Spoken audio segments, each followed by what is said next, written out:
Salut à toutes et à tous, mesdames et messieurs, bienvenue sur La Voix du Feu. Le titre de notre message aujourd'hui est ceci. Que faire quand vous ne savez quoi faire? Verset biblique à lire, Jean chapitre 11, verset 21.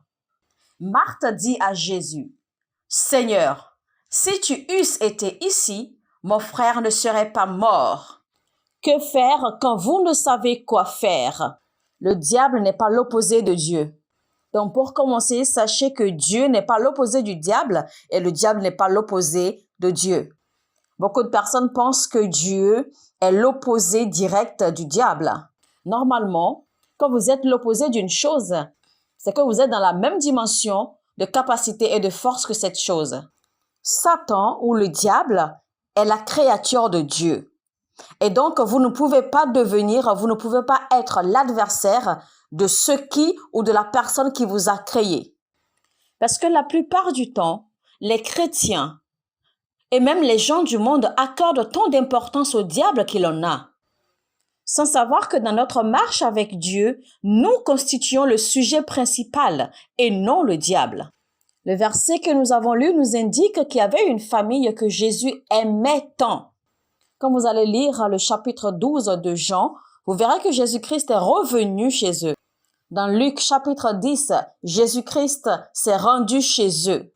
Il avait l'habitude de visiter cette famille. Cette famille, en fait, constituait les seuls vrais amis qu'il avait.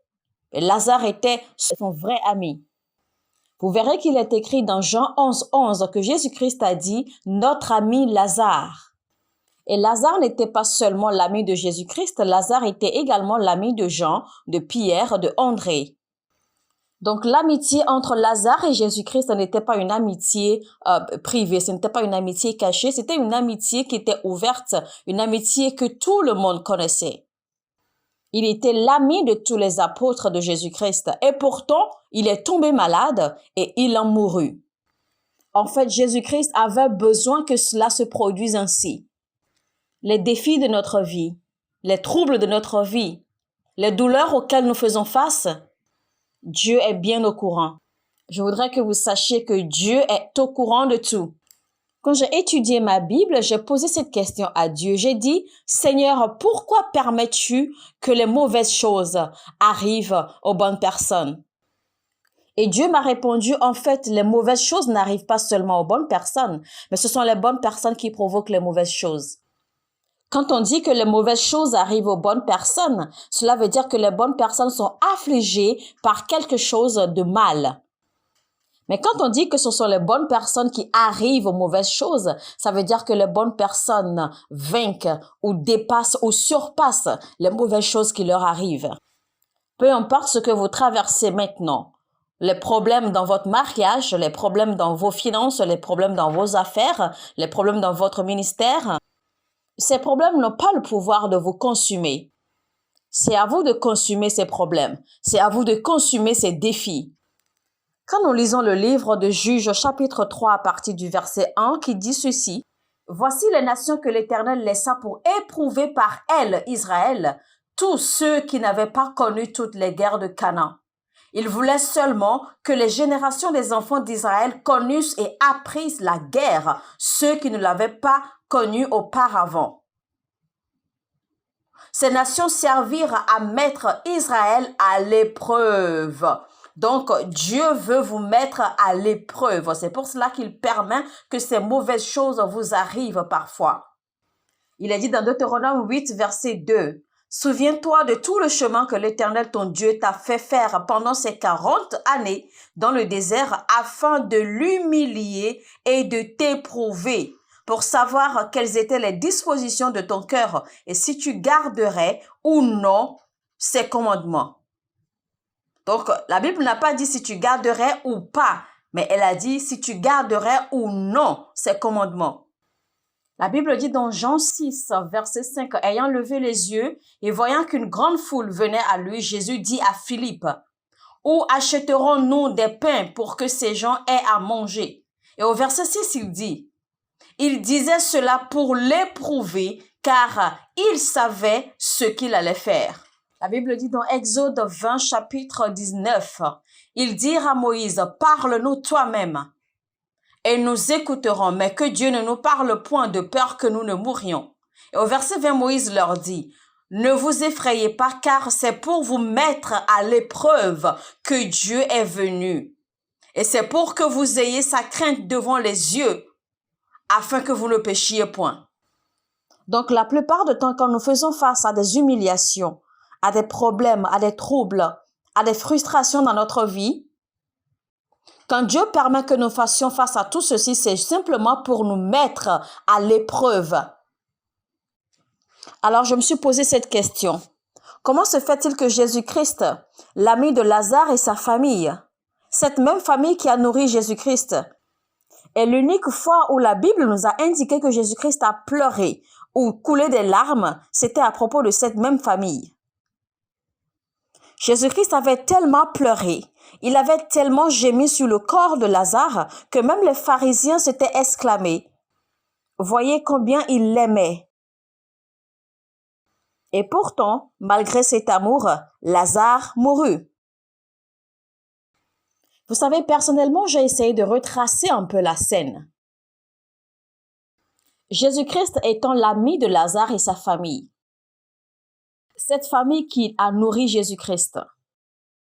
Et pendant que Lazare était malade, les sœurs de Lazare ont envoyé message à Jésus-Christ, l'informant que son ami Lazare était malade et qu'ils avaient besoin de sa présence pour prier pour Lazare afin qu'il soit guéri. Et Jésus-Christ ne s'est pas rendu, il n'a pas répondu à leur invitation. Il a attendu jusqu'à ce que Lazare décède. Et il a même attendu quelques jours après le décès de Lazare. Pratiquement le jour de l'enterrement, en fait, on avait déjà enterré Lazare avant que Jésus-Christ ne décide de faire son apparition. Alors, si c'était moi personnellement, quand Jésus-Christ, en fait, a fait son apparition chez moi, j'allais lui poser cette question. Jésus-Christ, qu'est-ce que tu fais ici chez moi? On avait besoin de toi, tu as refusé de venir. Maintenant qu'il est mort et enterré, tu apparais. Que fais-tu ici? Ça, c'est la question que je lui aurais posée personnellement. Vous savez, dans notre vie actuelle, physiquement, quand nous espérons que nos amis nous aident, les personnes sur lesquelles nous comptons, quand nous espérons que ces personnes nous aident et que cette personne ne nous aide pas, nous sommes fâchés. Nous ne sommes pas contents. Nous réagissons. Et voici Jésus-Christ qui est Dieu lui-même, d'accord, qui a abandonné ses amis pendant qu'ils avaient besoin de lui. En fait, c'est ce qu'on croirait. Toute cette histoire, en fait, pour vous dire que vous pouvez avoir des contacts. Vous pouvez avoir des gens, mais vous n'aurez rien à démontrer. Vous n'aurez aucun contenu, même si vous avez des contacts. Vous savez, il y a certaines personnes, juste par leurs attitudes, vous savez pourquoi leur captivité persévère. La plupart de nous, le moindre souci nous désoriente très facilement. La plupart de nous, le moindre souci, le moindre trouble nous décourage des choses de Dieu. Le moindre souci affaiblit rapidement notre vie de prière, notre vie d'étude, notre dévotion, notre relation avec Dieu. Nous perdons aisément le goût à la prière, le goût à l'étude biblique, le goût même à la présence de Dieu, simplement à cause de petits problèmes.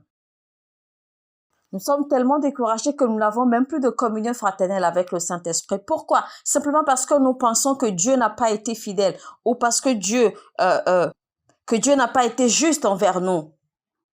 Maintenant, je m'en vais vous poser cette question. Vous qui pensez que Dieu n'est pas juste en ceci ou en cela, vous qui pensez que Dieu n'a pas bien agi envers vous en ceci ou en cela, combien avez-vous payé à Dieu? Combien avez-vous payé pour qu'il vous crée, pour qu'il vous donne la vie, pour qu'il vous donne son souffle? Alors, qu'est-ce qui vous donne le droit de penser que vous pouvez le questionner sur comment il agit ou comment il fait les choses? Mais vous devez savoir que Dieu a toujours raison. Dieu ne peut jamais avoir tort. Peu importe ce que vous traversez, peu importe ce qui vient vers vous, Dieu a toujours raison. Les défis de la vie ne sont pas là pour vous tuer, mais ils sont là pour vous mettre à l'épreuve. Donc, que faire quand vous ne savez quoi faire? Jésus-Christ leur a dit que cette maladie n'est pas pour la mort. Et pourtant, Lazare mourut. Jésus-Christ a bien dit que cette maladie n'est pas pour tuer Lazare. Mais comment se fait-il que Lazare est décédé? En fait, Dieu ne ment pas et Dieu ne peut pas mentir. C'est plutôt nous qui ne comprenons pas ces mots. Maintenant, je sais que quelqu'un me dira ceci. Pasteur, tu as prophétisé, tu as dit que je me marierai en 2017. 2017 est passé, je ne suis pas mariée. Est-ce que Dieu a menti? Non, Dieu n'a pas menti. C'est plutôt vous qui n'avez pas compris le sens de la prophétie. Pasteur, tu as prophétisé qu'en 2018, j'aurai un enfant. 2018 est passé depuis, je n'ai pas eu d'enfant. Dieu ne peut pas mentir. C'est vous qui avez manqué de compréhension. La Bible dit dans Ésaïe 40, verset 28, « On ne peut sonder son intelligence. »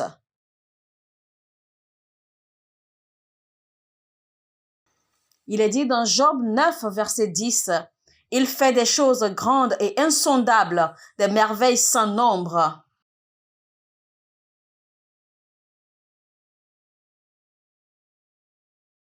Il est dit dans Tite chapitre 1, verset 2, « Lesquels reposent sur l'espérance de la vie éternelle, promise dès les plus anciens temps par le Dieu qui ne ment point. »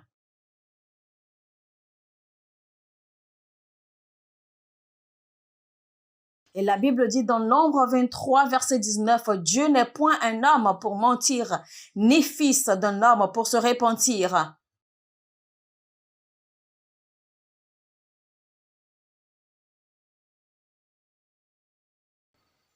Ce qu'il a dit, ne le fera-t-il pas? Ce qu'il a déclaré, ne l'exécutera-t-il pas? Il est dit dans Malachie 3, verset 6, « Car je suis l'Éternel, je ne change pas, et vous, enfants de Jacob, vous n'avez pas été consumés. » La Bible dit dans Hébreux 13, verset 8, que Jésus-Christ est le même hier, il est le même aujourd'hui et il est le même éternellement. Ce qu'il a dit, il le fera, chers amis. Vous pourriez ne pas comprendre aujourd'hui, mais il ne peut pas mentir. Peut-être que vous ne le réalisez pas encore, mais il ne peut pas mentir. Dieu n'est pas un homme pour mentir, ni le fils d'un homme pour se repentir.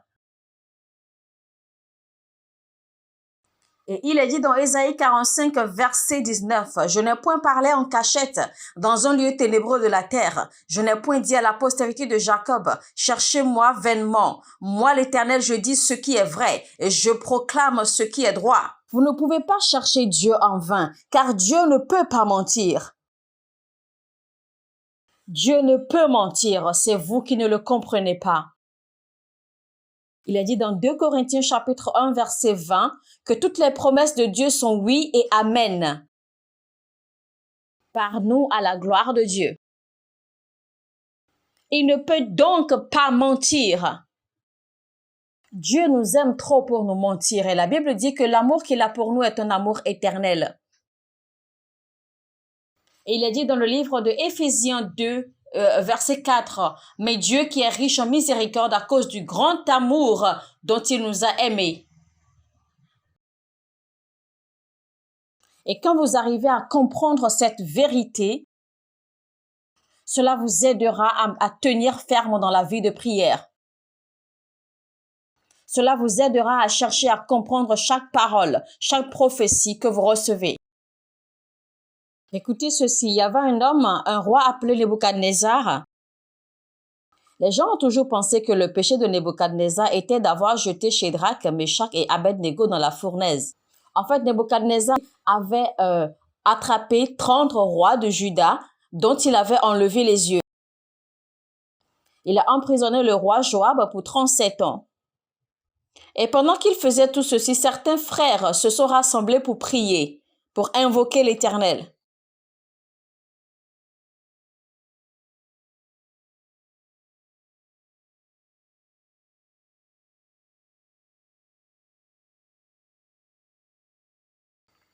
Et ils ont fait des déclarations. Dans Daniel 4, verset 16, « Son cœur d'homme lui sera ôté, et un cœur de bête lui sera donné, et 7 temps passeront sur lui. » Et au verset 17, il est écrit, « Cette sentence est un décret de ceux qui veillent.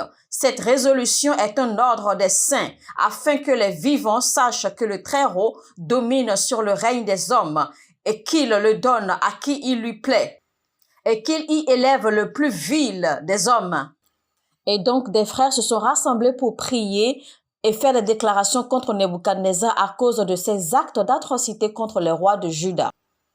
Et ils ont alors déclaré que le cœur d'homme lui soit ôté et qu'un cœur d'animal lui soit donné, et qu'il se retrouve dans la brousse comme une bête pendant 7 ans. Donc, il vivra comme un animal, comme une bête, dans la brousse, hors de l'humanité, complètement pendant 7 saisons. Et chose curieuse, pendant ces 7 saisons que Nebuchadnezzar vivait comme une bête dans la brousse, personne ne pouvait prendre son trône car tout le monde avait peur. Donc, après 7 saisons passées dans la brousse comme une bête, quand Nebuchadnezzar a repris ses sens, quand il a été restauré par Dieu, il est revenu retrouver son trône intact.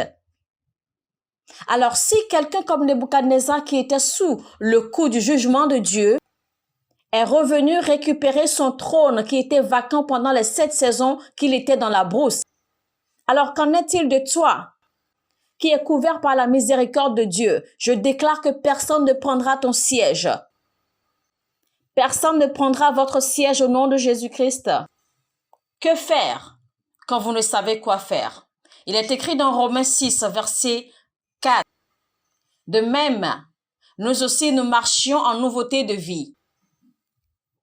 Et il est dit dans Romains 7, verset 6, de sorte que nous servions dans un esprit nouveau. Donc, il y a vivre ou le servir dans la nouveauté de vie et le service dans un esprit nouveau. En fait, naturellement, on s'attendrait à ce que quand les sœurs de Lazare ont envoyé un message avertissant Jésus-Christ de l'état de santé de Lazare, elles espéraient le voir venir en courant.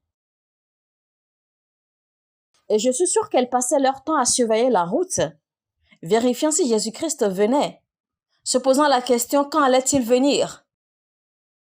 Mais voici, je vais vous donner un conseil, chers amis. Quand vous cherchez la face du Seigneur, quand vous espérez de lui quelque chose, quand vous êtes en attente de quelque chose de Dieu, ne considérez pas le temps. Parce que Dieu ne fonctionne pas avec notre temps. Psaume 13, verset 1. Seigneur, jusqu'à quand? Psaume 35, verset 17. Seigneur, jusqu'à quand? Psaume 89, verset 46. Seigneur, jusqu'à quand? Psaume 90, verset 13. Jusqu'à quand? Jérémie 28, verset 29. Seigneur, cette captivité a trop duré. C'est ainsi que beaucoup de personnes sont en attente et demandent à Dieu jusqu'à quand? Ou quand va-t-il se réaliser? Quand va-t-il se produire? Vous devez savoir que Dieu ne fonctionne pas selon notre temps. Dieu n'a pas de temps. Dieu n'a pas d'âge. Il n'y a pas de jour, ni d'après-midi, ni de nuit en Dieu. Il est l'ancien des temps, il est l'ancien des jours. Il est le commencement de toutes choses. Personne ne peut poser la question à Dieu, que fais-tu, Dieu? La Bible dit, qui es-tu pour te dresser contre ton Créateur? Il peut tuer et ramener à la vie. Il y a un niveau où vous pouvez arriver dans la vie et les gens au gouvernement et au pouvoir ne peuvent vous atteindre. Dans Actes chapitre 4, Dieu appela Barnabas. Dieu avait déjà préparé en fait quelqu'un pour le soutenir, pour le supporter dans son ministère.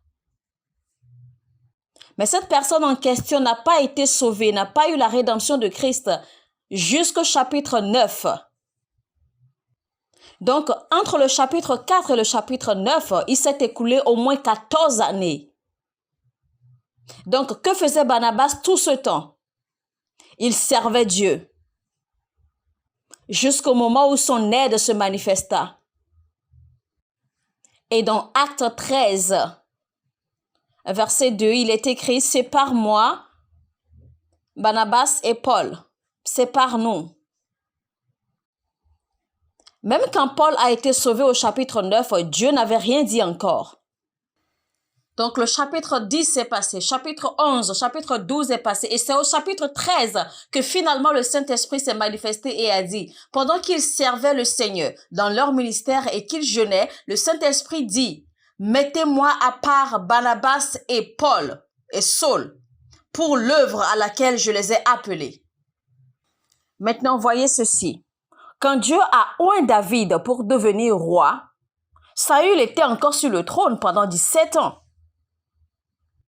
Donc, imaginez un peu un homme à qui on a promis, on a dit, tu seras roi. Et on l'a déjà oint pour être roi. Mais il a dû encore attendre, patienter pendant plus de 17 ans. Et même là encore, il n'avait pas encore eu le trône pour être roi. 17 années portant l'onction sans être roi, manifesté physiquement, malgré la promesse qui a été faite. Et que faisait David pendant ces 17 années? Il servait Dieu. Vous savez, parfois, apprenez à ne pas croiser les bras, vous asseoir et questionner Dieu sur ce qu'il fait ou comment il fait les choses. Cherchez plutôt quelque chose dans lequel vous pouvez vous engager dans le royaume de Dieu. Quelque chose que vous pouvez être en train de faire pendant votre saison d'attente. Parce que pendant que vous serez en train de servir, pendant que vous serez engagé à faire quelque chose de façon assidue dans la maison de Dieu, dans le royaume de Dieu, eh bien la manifestation, l'accomplissement de votre prophétie viendra vous trouver. La Bible nous dit que Dieu pourvoira à tous tes besoins selon ses richesses, dans sa gloire. Donc la gloire est la banque centrale du ciel. Mais une chose que je sais concernant Dieu, peu importe le degré ou le niveau de votre désespoir, il y a une exigence, une obligation que Dieu mérite. Dans Exode 26, verset 30, Dieu s'adressa à Moïse en ces mots. Tu dresseras le tabernacle d'après le modèle qui t'est montré sur la montagne. Donc, il y a un modèle à suivre, il y a un modèle indiqué par Dieu. Il y a donc une exigence, il y a un modèle pointé par Dieu à suivre. Donc, que faire alors si je ne sais quoi faire? Les sœurs de Lazare dirent donc à Jésus, « Si seulement tu avais été ici, notre frère ne serait pas mort. » Ça veut clairement dire que ta venue est trop tard. Cet événement de leur vie avait tué sa passion pour Jésus-Christ. Et vous savez, rien ne tue la passion pour Christ mieux que la conscience du retard. Beaucoup se rendent à l'église à cause de leur proximité avec l'homme de Dieu. 3 choses qui révèlent l'engagement d'un homme aux choses de Dieu. La première chose, c'est son engagement au bon état de son église, à la maintenance de l'église de Dieu. Car attention, voici ce que Dieu a dit à Haggai. Dieu dit à Haggai, parce que tu n'as pas eu de respect pour ma maison, je ferai un trou dans ta bénédiction. Le bon état de la maison de Dieu est de votre responsabilité. Et cela requiert un engagement sincère. Donc, deuxième chose qui révèle l'engagement d'un homme aux choses de Dieu, c'est le respect de la maison de Dieu. Et la troisième chose, c'est le respect et l'engagement à son serviteur. Première action à poser quand vous ne savez quoi faire, c'est de donner de la valeur à sa présence. Car Marthe a dit, si seulement tu avais été ici, mon frère ne serait pas décédé. Vous avez perdu beaucoup de choses parce que sa présence n'était pas avec vous. Il est vrai que Dieu est partout, mais sa présence concentrée se retrouve en un lieu précis. Vous avez donc besoin de la présence de Dieu. Marthe savait que la présence de Jésus-Christ portait la vie. Dans Genèse 4, verset 16, Comment l'affliction de Caïn a-t-elle commencé? C'est parce que Caïn a quitté la présence de l'Éternel selon ce qui est écrit dans la Bible. Eh bien, mesdames et messieurs, ce sera tout pour aujourd'hui. Nous allons nous retrouver le mercredi prochain à midi pour finir ce beau message, pour faire la deuxième partie. Alors, sur ce, je vous dis que Dieu vous bénisse et on se retrouve très bientôt. Bye.